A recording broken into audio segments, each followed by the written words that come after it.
Во моментот имаме 167 пациенти кои што чекаат на листата за трансплантација од починато лице.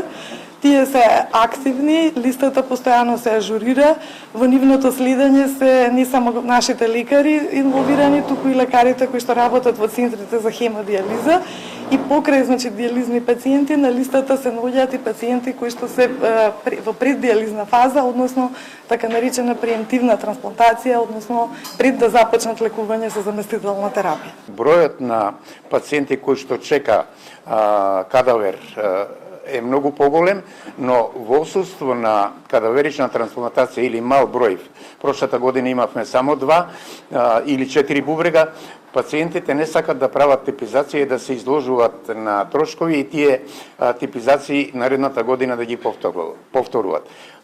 Значи, доколку имаме поголем број на кадаверични трансплантации, пациентите за одржување на листа воопшто не плаќаат ништо,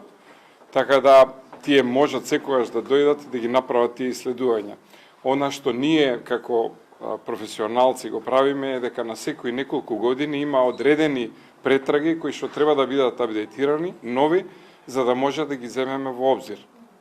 ХЛА кога се направи еднаш, таа се прави и за цел живот е истата ХЛА, така да нема потреба да се прави втора ХЛА, меѓутоа има други работи, тековни состојби, дали тоа ќе бидат некои инфективни проблеми, дали тоа ќе бидат некои проблеми со кардиоваскуларниот систем, кои што секако се многу битни за процедурата сама по себе, а и потоа за животот на трансплантираниот пациент.